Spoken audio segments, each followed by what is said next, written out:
E aí tu tá falando aí de um período, 2018, 2019. E, porra, vamos falar de 2019 então? Vamos.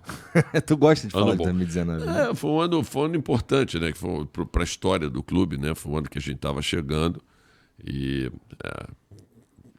na verdade, a gente começou um processo de transformação do clube, eu diria que em todos os aspectos, né? Acho que foi um ano fantástico, mágico no futebol, mas também foi o início de uma transformação no clube, na área social do clube, muito importante. Quem frequentava o clube naquela época e quem frequenta o clube hoje sabe que é completamente diferente. A gente começou a resgatar também os esportes olímpicos, porque o Flamengo é mais do que futebol. A gente começou a fazer o Flamengo de novo forte em uma série de esportes que o Flamengo tinha praticamente abandonado, né? E na parte financeira, que é o que dá suporte para tudo aquilo, né?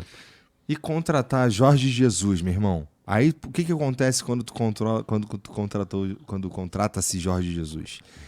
O cara faz aquele ano incrível e vira um fantasma depois, meu irmão. Toda hora. Bom, já teve agora? Já estão pedindo Jorge Jesus de novo? Não. Acho que é. E nós estamos lá agora com o Felipe Luiz e eu acho que o Felipe Luiz tem tudo para ser um técnico para ficar muito tempo no Flamengo. Cara, que legal ouvir isso daí, cara. Porque o Flamengo tem uma característica interessante que é essa de dar certo com os técnicos meio que porra, Da casa, o né? Andrade. Da né? casa. Pois é. Então Cláudio Coutinho, Pois quando sai aí a gente bota um jogador para poder ficar no lugar dele, aí depois você bota o Carlinhos, historicamente tinha isso, né? Quando saiu o Coutinho tem o Carpegiani, né? Aí você tem a história do Carlinhos, violino, né? E tal. Tem vários técnicos famosos do Flamengo que foram campeões no clube, que foram jogadores do clube, né?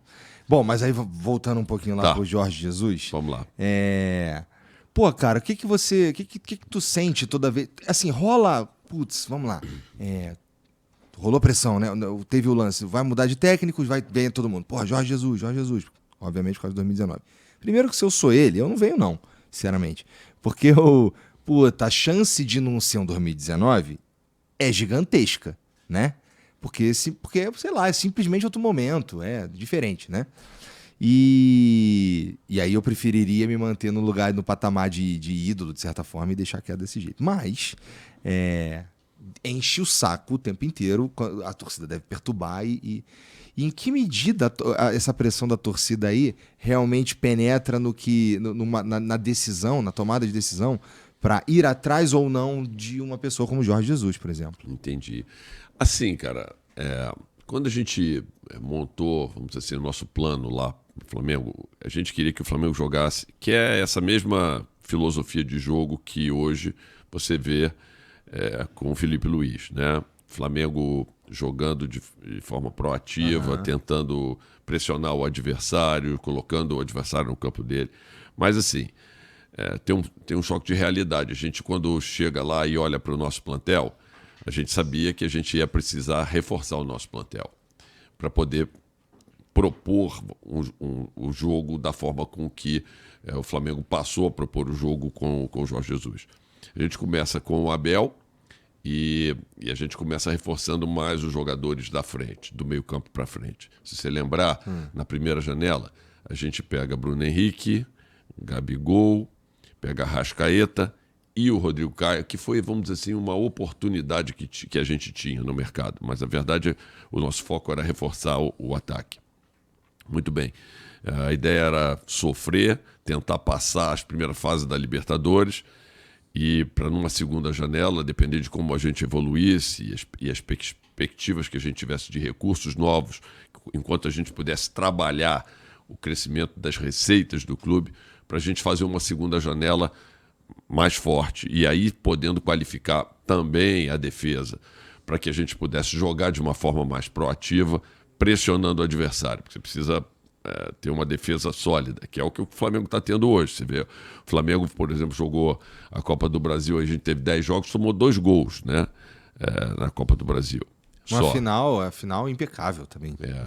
Tomamos um gol no primeiro jogo da final contra o Atlético, tomamos um gol do Palmeiras. Fora isso, nós não tomamos gol nenhum, sempre ganhando os nossos jogos, com exceção do empate aqui contra o Corinthians. Então, assim, mas para jogar dessa forma, você precisa qualificar muito a defesa, e a gente foi qualificar já na segunda janela, quando a gente trouxe 2 laterais, trouxe o Rafinha, trouxe o próprio Felipe Luiz, e a gente queria contratar na época o Léo Pereira.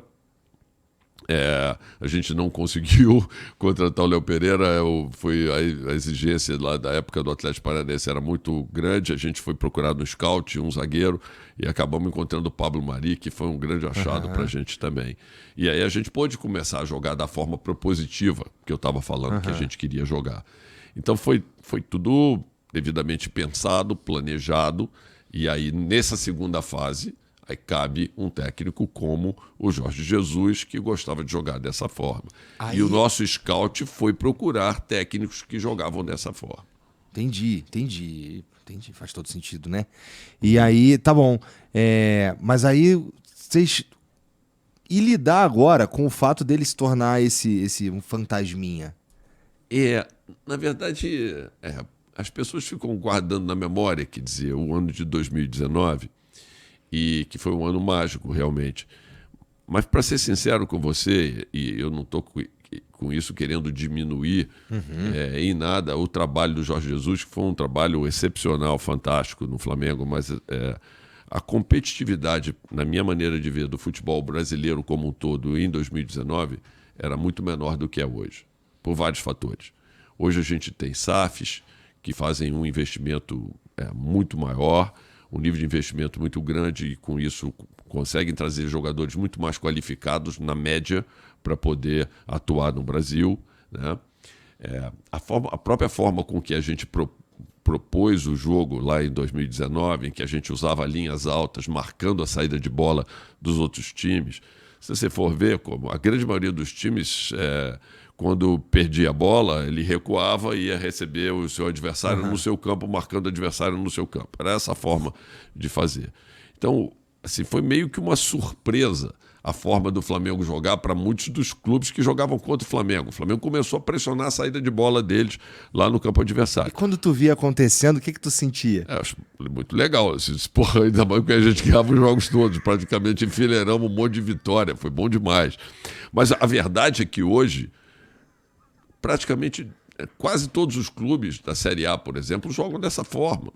Então, assim, aqui no Brasil, os clubes começaram também a trazer técnicos da escola lá de fora, e não existe mais essa diferença tão grande da forma de jogar em relação àquela forma de jogar que a gente começou a utilizar em 2019. Então, assim, seja pelo nível de investimento, seja nos jogadores, seja pela própria forma com que os clubes resolveram adotar de trazer novos técnicos de fora, do Brasil e tudo isso, eu acho que hoje o nível de competitividade é muito maior. Então, assim, voltando a dizer, acho que foi excepcional o trabalho que o Jorge fez à frente do Flamengo, mas acho que a gente não teria a mesma facilidade que a gente teve para ser campeão como teve no ano de 2019, depois que ele chegou. Faz todo sentido mesmo. Por isso mesmo que eu acho que era melhor não vir, sabe? Eu acho que a torcida deveria, inclusive... Bom, quem sou eu falar pela torcida, né? Eu, como torcedor, eu sinto que, tá bom, eu prefiro que ele fique nesse lugarzinho aqui, que é um sentimento bom e não tem risco. Sabe quando tu não quer que saia o segundo filme do teu filme favorito? Deixa quieto ali, pô. Mas assim, e aí, técnico é sempre um tema quente, né, cara? Técnico é sempre um ponto de pressão, é sempre uma... Por exemplo, se a gente for falar do Tite, Puta, o Tite, inclusive, ele veio no Flow Sport Clube, que é um outro programa que a gente tem aqui, e nesse dia eu tava presente. Ele falou, não, pô, não vou. Acabou a seleção, não sei se eu quero treinar um time no Brasil. Isso. Nossa, depois encheram o saco dele quando ele apareceu no programa. Eu, inclusive, fui um dos que enchi muito o saco dele. Encheram o saco dele. Nossa, como é que foi o processo pra... Teve que convencê-lo? Como é que funciona? Teve sim, porque a gente procurou ele antes, e ele falou exatamente a mesma coisa que ele falou para você, né? E eu tinha conhecido o Tite na seleção brasileira em 2019, porque eu fui escolhido lá pela CBF, eles me convidaram para ser o chefe da delegação do Brasil na Copa América. Tá. E ali eu tive um relacionamento próximo do Tite durante muito tempo. Ele ficou na seleção lá, e toda vez que eu encontrava com ele na CBF, eu brincava com ele. Ele disse assim, vamos reeditar a nossa dupla vencedora, que na verdade foi o último título que o Brasil ganhou, né? Foi em 2019. Falei, a gente vai reeditar a nossa dupla vencedora. Mas ele estava na seleção e tal. Quando ele sai da seleção, eu peço para entrar em contato lá com o empresário dele, com o Gilmar Veloce, e para a gente tentar... Aí a gente recebeu essa resposta, e o tempo foi passando. E aí, quando houve o período em que a gente tomou a decisão de trocar o técnico lá, que a gente tinha o Sampaoli, a gente voltou para cima dele. E a resposta dele foi a mesma, né? Ele falou, vou tirar um ano sabático e tal. Esse ano nós estamos ainda em 23, ainda não terminou o ano e tal. Então, assim, eu estou pensando só em fazer alguma coisa a partir do ano que vem. Aí o jeito foi fazer o seguinte, eu cheguei para ele e falei, mas vem cá, quem é que está te convidando para o ano que vem? Para esse ano. Estou te convidando para o ano que vem. Ele falou assim, mas eu pensei que você estava falando para eu assumir o clube agora. Eu falei, eu tô, mas eu preciso de você agora para que você conheça o elenco e me ajude a planejar bem o ano que vem. Entendi. Aí ele falou, você pegou, agora você pegou, entendeu? A argumentação foi essa, entendeu? Para ele vir um pouco mais cedo no final do ano, para ele já vir olhando o elenco e já vir programando e preparando o elenco para o futuro. Então foi assim, mais ou menos, que a gente fez. E foi muito bom, porque aí a gente fez a janela de janeiro já, com ele participando das discussões, das escolhas, tudo isso.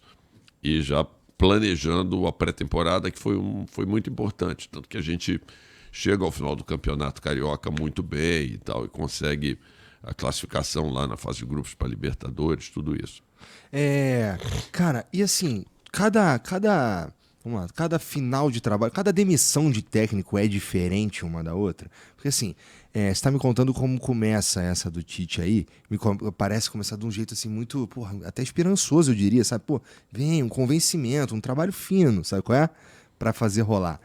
E aí, ele meio que tem que terminar antes do tempo previsto, sabe?